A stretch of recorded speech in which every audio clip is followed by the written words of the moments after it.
fly the war-torn skies of Europe with Hitler's mighty Luftwaffe.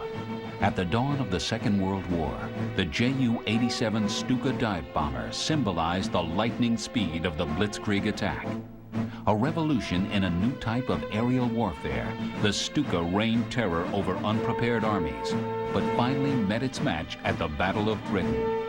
Tonight, fly with the elite airmen of the Third Reich on wings of the Luftwaffe.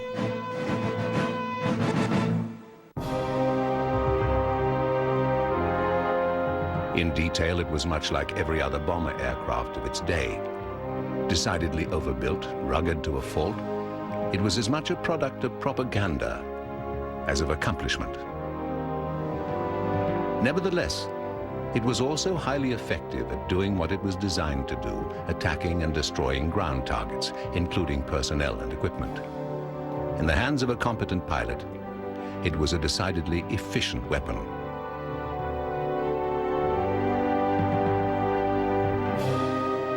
This is one of the few remaining examples of the bent-wing Ju-87 Stuka. It survives at the Royal Air Force Museum in Hendon and is a testament to the Nazis' ability to produce specific purpose aircraft, like the dive bomber.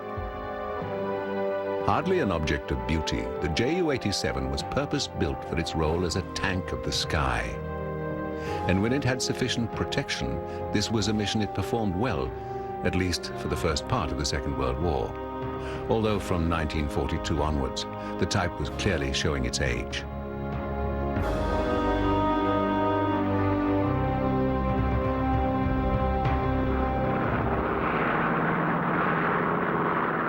Usually perceived as a weapon of the Luftwaffe, the Ju-87 was used by several other Axis air forces, as they all fought to capitalize on the new techniques of war developed in the 1930s. The central core of the new theory was the concept of Blitzkrieg, lightning attack by land supported with intensity from the air. Military theorists envisaged that large numbers of dive bombers, flying in packs, would blast a way through for ground troops, so that the speed of the tanks and armored carriers could be used simply to take the enemy by surprise.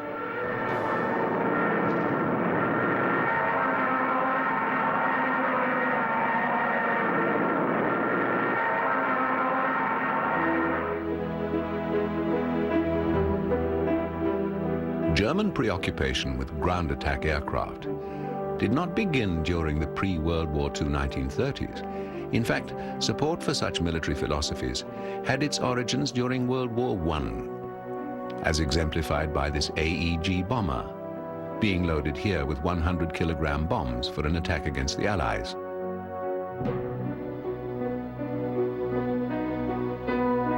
World War I ground operations were the worst of all possible nightmares. The conditions were abysmal and attacks came from virtually all quarters with little respite from the air. The effectiveness of such air attacks proved a major revelation to combatants, as not only were they physically debilitating, but psychologically so as well. This lesson didn't go unheeded, and within months of the initial successes, all combatants were operating aircraft optimized for ground attack.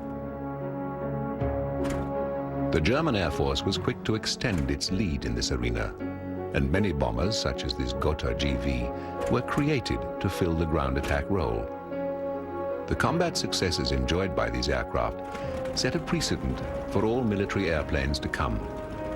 Attack from above, when conducted by surprise, was a most efficient and devastating means of delivering destructive firepower onto a target.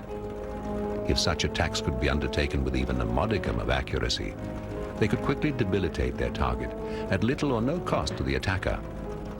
Virtually all combatants, such as, for instance, Italy with their Caproni CA-3, rushed bomber aircraft into production before the cessation of hostilities. Consequent to the development of bombers, there was a newly aroused interest in the development of self-stabilized, free-falling iron bombs. And in an interim attempt to develop smaller, more maneuverable bombing platforms, the ground attack aircraft came to life in the form of such early technology exercises as the Royal Aircraft Factory FE-2.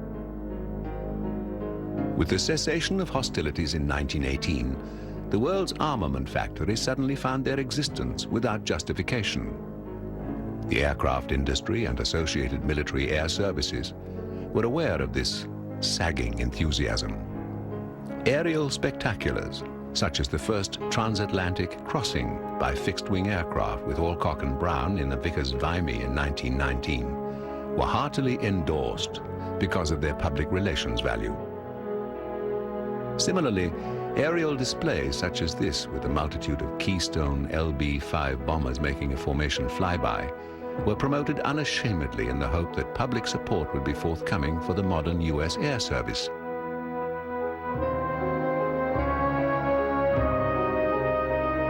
Bombs and bombers increased in perceived stature following the successful attack on the retired German battleship Ostfriesland by Lieutenant Colonel Billy Mitchell during July of 1921. There was now no denying the effect of aircraft on the future of military conflict. Bombs and other weapons delivered from the sky offered a virtually unstoppable means of attacking an enemy deep within his own borders. No target was invulnerable, be it a terrestrial structure of concrete or a steel-walled ship at sea. Mitchell's bombers and their undeniable successes had destroyed the myth of battleship invincibility, and likewise the invincibility of all other weapons of warfare.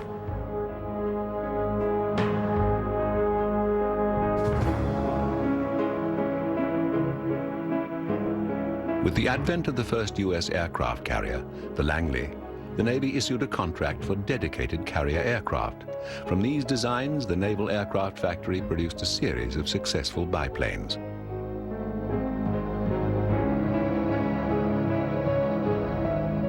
The emphasis was on the dive bombing mission, simply because this produced the most accurate results available at the time. From flying height, even large ships at sea became small targets.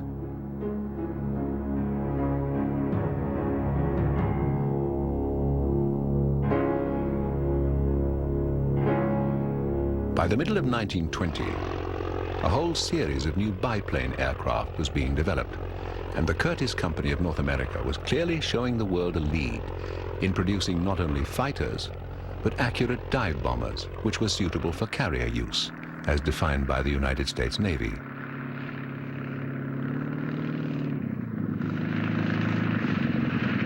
As the decade came to an end, the biplane was still supreme as the single-engined aircraft, although some manufacturers were experimenting with the monoplane concept, an idea that was at odds with the conventions of the time.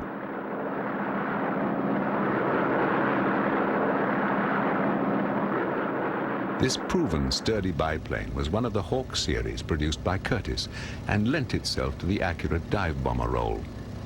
It impressed German World War I ace Ernst Udet to such an extent when he visited America that he arranged to purchase the model, which was sent back to Europe for analysis by German technicians. There is no doubt that Udet was smitten by the Hawk's performance. General Rabach explains. I think he fell in love with the Curtiss biplane at this time, and he, as we were told, he got one as a gift from the American company, I think, and took it over, and this was our first Stuka. Although the American Navy pioneered much of the dive bomber research, as time went by, it was to become more interested in other types of aerial attack on surface vessels. Horizontal bombing and the torpedo mission were also under development. And all these methods would require the skill of naval aviators landing on a small patch in the ocean.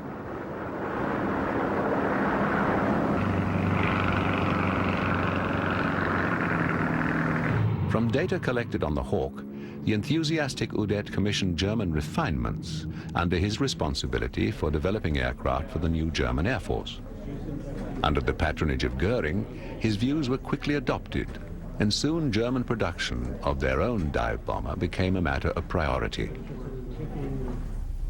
Udet was he never should have become general or a military person, because he was the lucky pilot at all, and a very, very good pilot. If you remember the acros he did, acrobatics. It was very impressive when he took a handkerchief up with a wingtip. Certainly, Udet's passion for agile aircraft was reflected in Germany's first dive bomber, the Henschel 123. Effective and durable, the model was considered to be one of the best of its kind. The Arado 95 was another similar plane of the era. Although it flew somewhat later than the Henschel aircraft, it still typified some of the basic features: a large radial engine and fixed undercarriage streamlined by spats. It too had considerable agility and was said to have been very easy to fly. But it was never adopted as a land-based aircraft. However, it did see limited service as a seaplane operating from large German warships. In the end, the land-based version was sold abroad, although surely it must have been considered for its dive-bombing potential in Europe.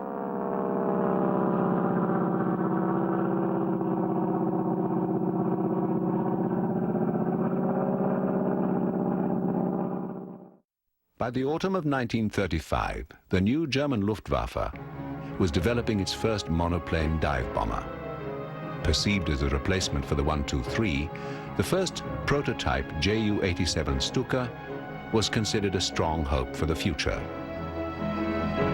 Early production began in 1936, though the numbers were limited as the model still required some development, apart from improvements to design and techniques of manufacture. The first Ju-87s were powered by a Rolls-Royce Kestrel engine, there being no better type available of German manufacture. Later, all the production models were powered by Jumo inline engines produced by the 87's manufacturers, Junkers. Over the life of the 87's airframe, its horsepower increased from 600 to 1400.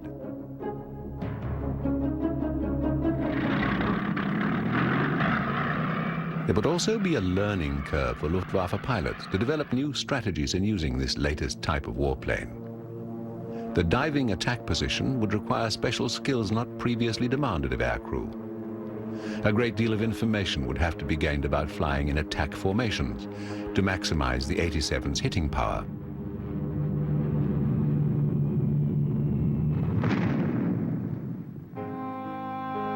The Stuka carried one main bomb, and a window was provided so that the pilot could see that it was lowered by a trapeze to clear the propeller's arc before launching. This was peculiar to dive bombers. The 87's cranked wing provided the considerable lift needed by dive bombers, but also assisted the fixed undercarriage by ensuring the propeller was well clear of the ground on takeoff. Large trailing edge flaps, typical of most Junkers models of the time, helped to stabilize the aircraft, especially in the dive mode. They were counterbalanced by weights to reduce pilot effort, since no power assistance was available for aircraft of this type. They ran the entire length of the wing.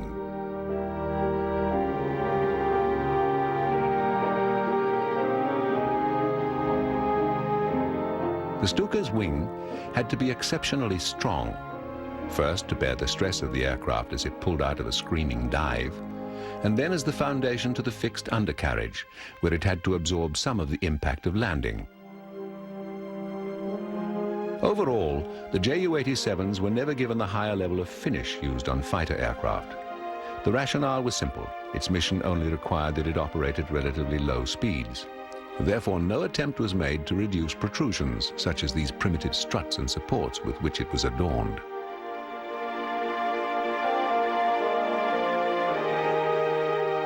Even the undercarriage was as basic a device as possible. Leather booting was their only protection against the elements.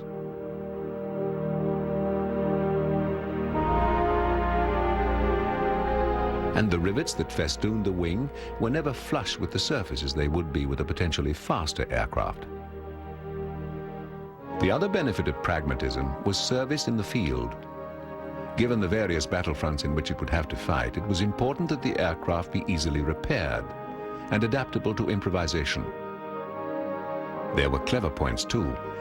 If one wheel strut had been shot away, the remaining gear would make safe landing impossible. To offset this risk, both struts were fitted with a cartridge that would blow the surviving wheel clear.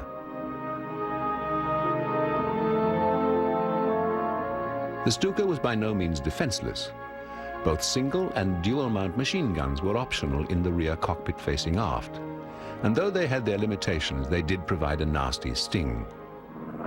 From Poland to Norway, Holland, Belgium, and France, the initial combat forays of the Ju-87 proved extraordinarily successful. Almost overnight, the aircraft became a legend.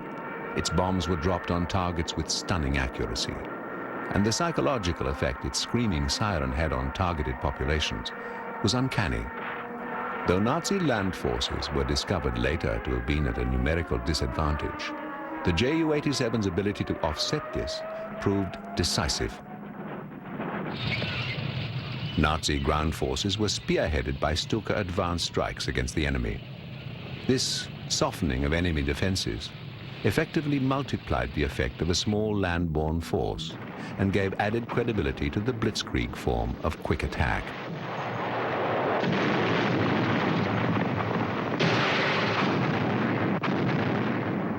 Initially flying unopposed over the European countryside, Ju-87s gained a stature in the Luftwaffe and a reputation among Nazi ground forces that far outstripped the aircraft's actual accomplishments. Though an admittedly precedent-setting bombing platform, it was not, as the Nazis would soon discover, invulnerable. Perhaps the zenith of the Stuka's service was reached during the early stages of World War II, when European skies were controlled by the Luftwaffe, and victories at Dunkirk and over France were inflating Nazi morale. The aircraft had by this time achieved an amazing record for pinpoint accuracy. By the end of the war, it would sink more Allied ships than all other combat aircraft combined, and its effect against tanks would be second only to the Russian Stomovik. Udet's belief in the dive-bombing philosophy and his support for the Ju-87 enhanced his standing with the German High Command. At the beginning of World War II, the Stuka proved an ace card for Hermann Goering and Adolf Hitler. Even Italy's fascist leader Benito Mussolini became enamored of the aircraft, and samples were sent to the Italian Air Force for use in North Africa. France had collapsed. Dunkirk had settled into an historical embarrassment for the British, and the Stuka had seen its most significant success of the war. While Hitler and his Nazi cronies trumpeted the arrival of the Third Reich, the Allies licked their wounds and assessed their tactical options. Undoubtedly, the Stuka epitomized the early success of all blitzkrieg operations. These successes only helped Hitler to consolidate further his hold over the Wehrmacht. Prior to the gains in France, the army had secretly plotted his demise, considering such successes unachievable. But in the light of German victories in the first few months of the Second World War, the rebels within the military fell silent. Party discipline was rigid as Germany savored its success and prepared for total victory in Europe.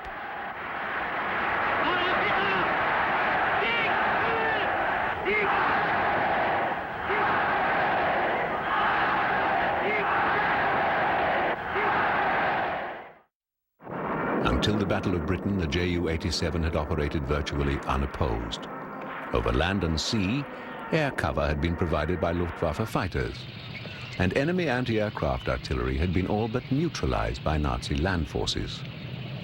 Terminal velocity dives went unhindered, and Stuka pilots were given the privilege of concentration, which was a necessity if a bomb were to be placed accurately on target.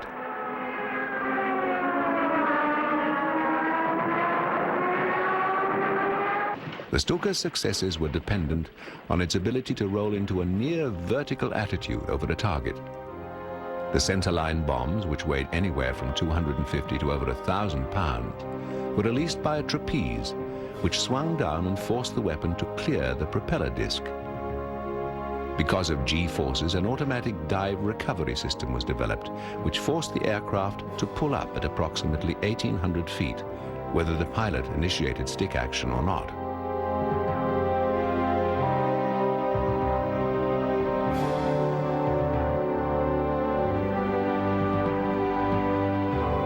As the British vacated the continent, the Wehrmacht had merely a mopping-up function to perform. It had time to consolidate, time to assess its positions, and time to savor its gains.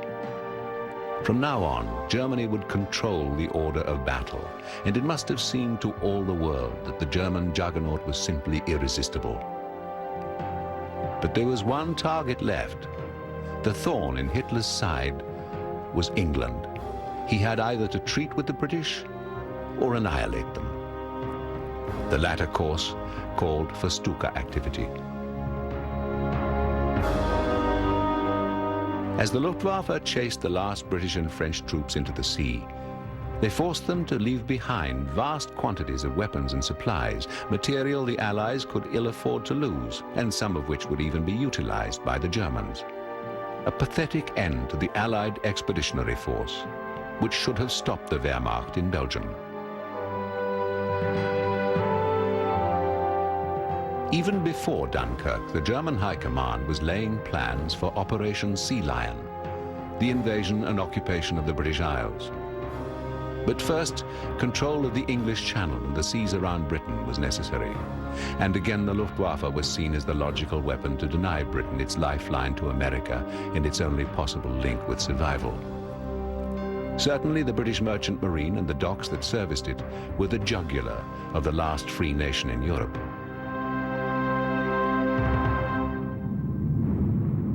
Using flying boat reconnaissance planes, the Luftwaffe scoured the British coastal seas, looking for maritime targets. As soon as they were identified, the information was quickly radioed to swarms of Ju-87s, poised to sever the British supply line. In the dark days immediately after Dunkirk, Stukas were able to cause havoc for British shipping. But soon, the dive bomber's superiority was to be challenged, and its weaknesses exposed.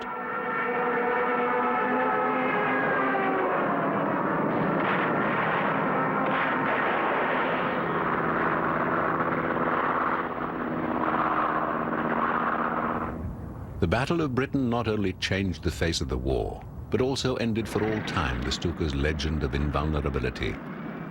When finally confronted head-on by a determined and well-equipped air force, the Luftwaffe capitulated. And more particularly, the Ju-87 was found to be an extremely vulnerable target. Stuka losses, in fact, were so devastating the type was singled out for its failure and pointedly removed from the Battle of Britain arena. Spitfires and Hurricanes, perhaps the most effective Allied combat aircraft of their day, found the slow and sluggish Ju-87 an easy kill.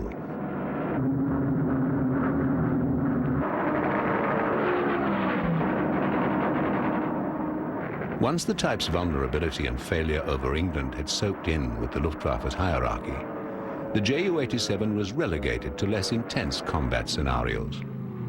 This proved a relief to Stuka flight crews, as losses had mounted steadily and morale had declined rapidly. They bombed quite successfully, but they had terrible losses. Yeah, they were just for the Spitfire, it was nothing. The gun, or the gunner itself, he was not able to get a Spitfire down, and therefore they were drawn back and no more use.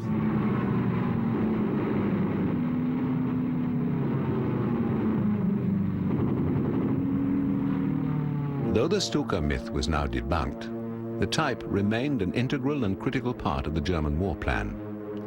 In fact, though successes over England had been minimal, and the aircraft had proved extremely vulnerable to enemy action, production orders for the Stuka had been increased, even as the Battle of Britain rolled to a close.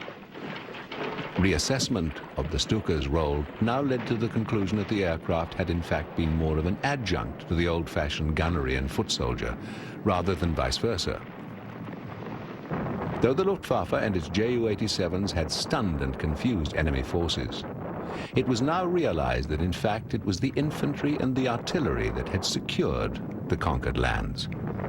The German High Command discounted the Luftwaffe's failure over Britain as it made plans for another front, Russia. In spite of the fact that its bubble of invincibility had been burst, the Ju-87's work was far from over. Its use in North Africa, supporting Kesselring and the Afrika Korps, and in Russia, Yugoslavia, and wherever else the Nazi juggernaut found itself, proved of inestimable value, in what few victories the Nazis would realize from now to the cessation of hostilities. Hans-Ulrich Rudel, eventually to become the most famous of the Luftwaffe Stuka pilots, finally logged over 2,500 operational missions in the aircraft, attacking every conceivable target, including a Russian battleship. He destroyed over 500 enemy tanks and was himself shot down at least a dozen times. He flew the Ju-87 until the last few weeks of the war, losing a leg in the process and suffering other debilitating injuries as well.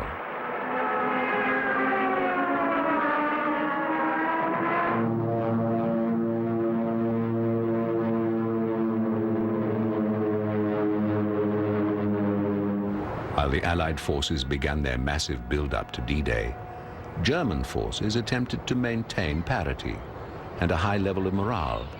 Though the Battle of Britain had signaled a change in the tide of war, combat remained intense on both sides, and Hitler remained convinced victory was only months away. In North Africa, Kesselring and the Afrika Korps were fighting, without realizing it, to the death with the Allies. Though British forces were meeting with heavy resistance, the arrival of the Americans and the rapid build-up of both manpower and machinery were slowly shifting the advantage to the Allies. In a repetition of the combat situation over Europe, the Ju-87 was having a field day in undefended skies. Within months of the arrival of competent Allied fighters, such as the British Hawker Hurricane and the American Curtiss Warhawk, this success would be neutralized, and Stuka pilots would once again realize their extraordinary vulnerability.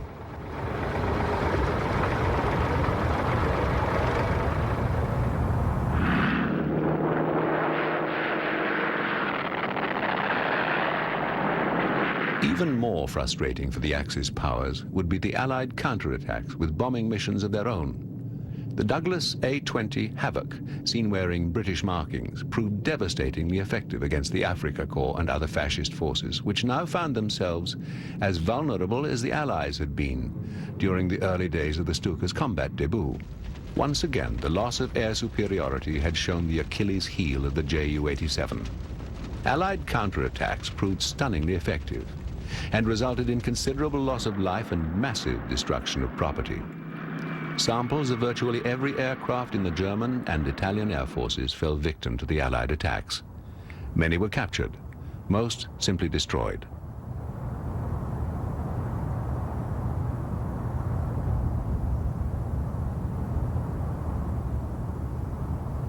As the war in Africa wound down, Kesselring and his deputies continued to wear a facade of imminent victory. And in Germany, as the war became decidedly more desperate, Hitler also acted out a charade of invincibility, while the world around him was about to collapse in flames and chaos. But there were two small victories still in the offing: Yugoslavia and Greece. In both cases, the tried and tested method of blitzkrieg would be employed. High-speed assault by tracked vehicles, streaming through the towns and villages of rural Yugoslavia, achieved the same results as in Belgium and Holland. The rough Yugoslavian countryside was to provide the cover that protected their particularly tenacious resistance movement that was to form later. But in April 1941, the Wehrmacht, catching the inhabitants by surprise and completely outnumbering them, simply stormed through the country.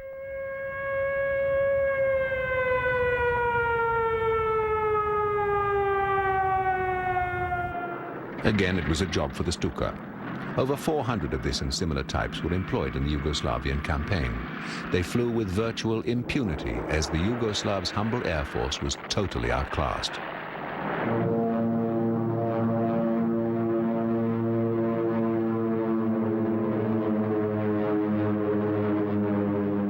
In many ways, this was the Stuka's natural element.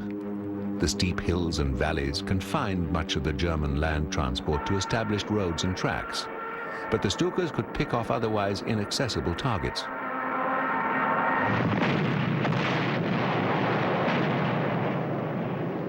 Within days, both Yugoslavia and Greece fell to the same proven tactics of blitzkrieg. Both countries suffered the horrors of war as they were transformed into occupied nations. Even the British Expeditionary Force in Greece was pushed back into the sea in an action reminiscent of the defeat at Dunkirk. As always, it was the civilian population that paid the price and inherited the scorched earth that remained. The Greek campaign also involved the Italian Air Force. Some of these aircraft were Italian-built Ju-87s, part of a batch of 600 made by the Breda Company under license. The normal machine gun complement consisted of 2 MG-17s and either a single MG-15 or a single MG-81. The 2 wing-mounted weapons were provided ammunition from wing bays, seen being loaded by the ground crew. The bomb load normally consisted of a single bomb, usually of 550 pounds. Stuka pilots prepare for a mission. Clearly visible on several are the cumbersome flak jackets designed to protect the torso area from ground fire and flak.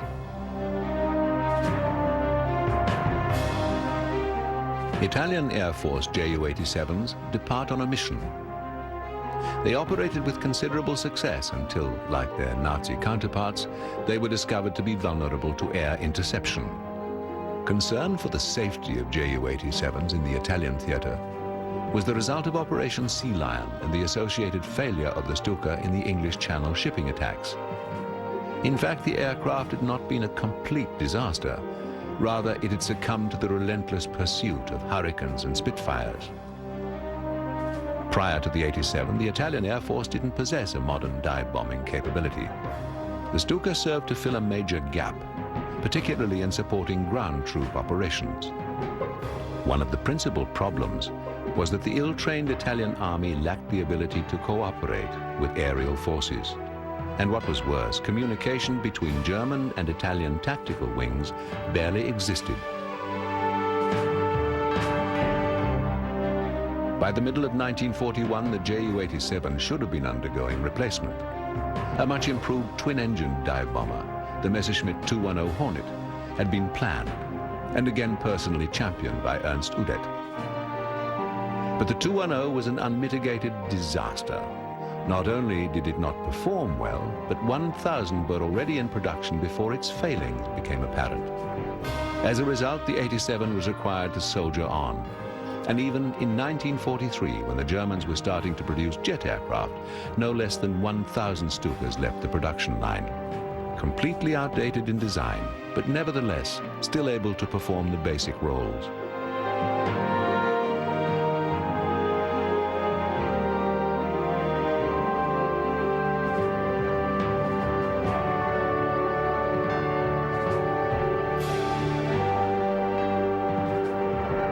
It's a little-known fact that Italian forces also played a major role in the most daring exploit of the Second World War, Operation Barbarossa.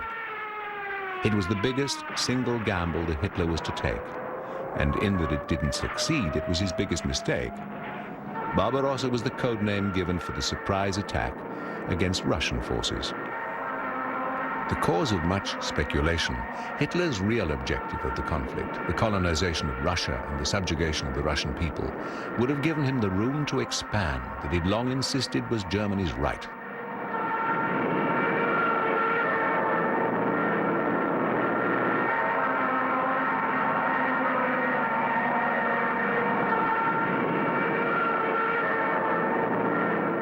No less than 290 German Stukas were employed, together with 3 million men, 600,000 vehicles, and 7,000 guns. By any standard, the figures are staggering. Even though they were confronted by 4.5 million Russian combat personnel, the shock and speed of the German Blitzkrieg worked for the last time. The ensuing battle was the largest in history. The Nazis could claim absolute mastery of the skies, and their ground forces proved no less successful during their initial forays. On the first day alone, the Russian Air Force lost no less than 1,800 aircraft against a German attrition figure of 35. No less than 700 aircraft had been destroyed by Stukas.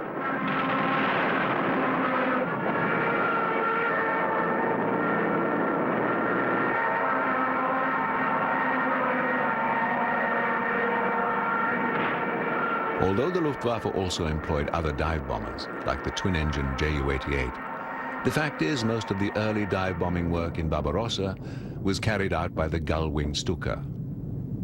A war that Hitler had predicted would be over by Christmas, in fact, was to continue for several bloody years. Years that would see the total demise of the Third Reich. For as the wastelands of Russia and its bitter winter had dismissed Napoleon's army, so too would it Hitler's.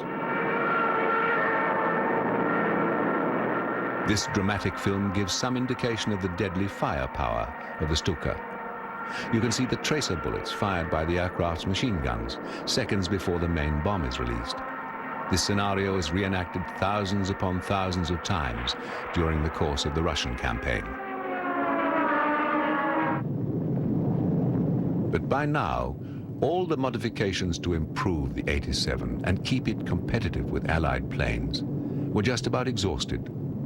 The Luftwaffe had even resorted to moving the undercarriage spats to reduce weight and provide for better landing in muddy conditions. Now it was apparent that the Ju-87 was simply too old. Accordingly, several attempts to build and produce a state-of-the-art replacement surfaced, not least of which was the modestly successful Heinkel HS-129. Though only slightly faster than its predecessor and not nearly as maneuverable, it nevertheless provided superior protection for its pilot and a more diverse weapon capability.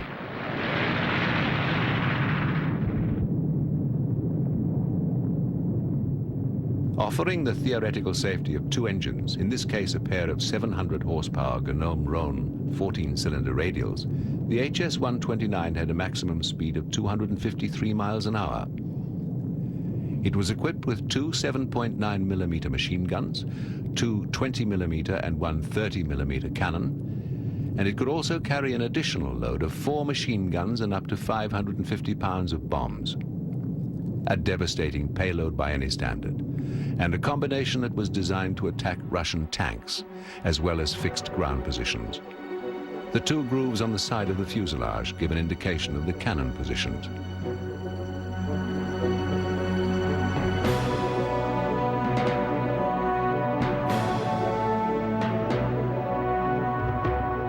Initial trials of the type in Russia and North Africa, with mixed results, had little effect on the Luftwaffe's decision to equip additional units with the HS-129. Operational units formed in Tripoli and Tunis and Sardinia, where only a modicum of service was rendered. These aircraft were moved later to the Eastern Front to confront the massive assemblage of Russian armor. The continuing failure of the HS-129 to show any marked improvement over its vaunted predecessor caused the type to quietly disappear from the Luftwaffe inventory.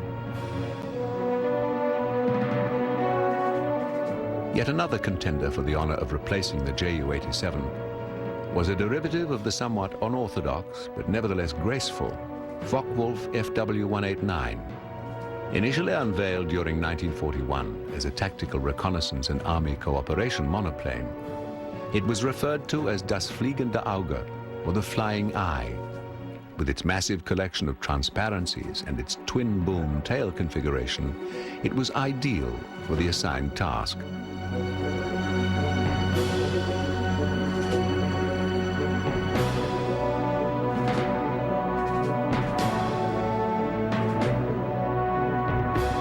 A total of 828 FW-189s were built by the end of the war, and these saw service on virtually every front.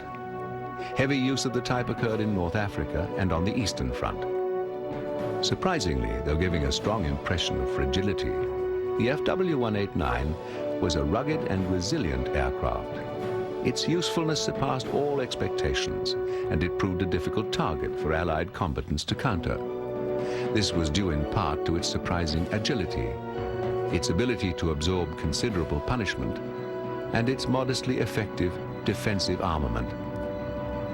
It was even known to survive the notorious Russian Taran, or ramming attack, sometimes returning to base with as much as half its horizontal and vertical tail surfaces missing.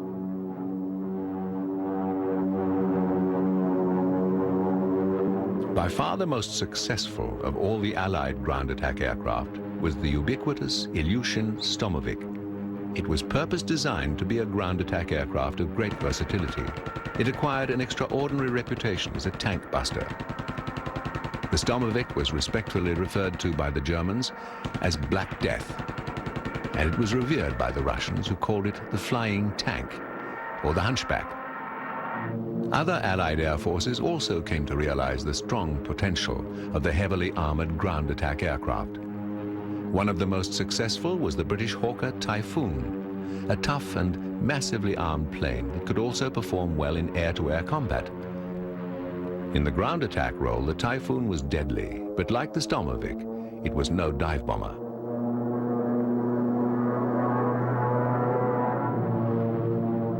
As far as the European theater was concerned, the title of the single-engined land-based dive bomber belongs almost exclusively to the Stuka. It's true, both the British and Americans converted various fighter aircraft to perform similar missions, but none was dedicated in the same way as the 87. As the war approached its inevitable conclusion, hundreds of examples of Ernst Udet's brainchild would be seen wrecked across the nation.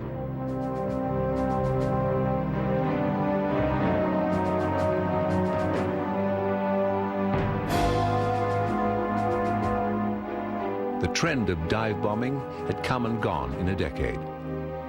It had been surpassed by Allied improvements to the bomb sight. This gave American horizontal bombers greater accuracy, accuracy that would leave the heartland of Germany in ruins and spell the demise of the dive bomber concept.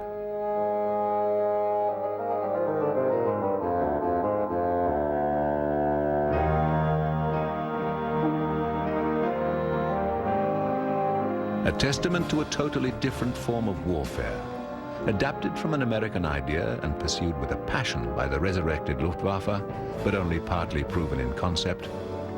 The Stuka dive bomber went on to perform other roles of ground attack and tank buster, simply because there was no other plane available.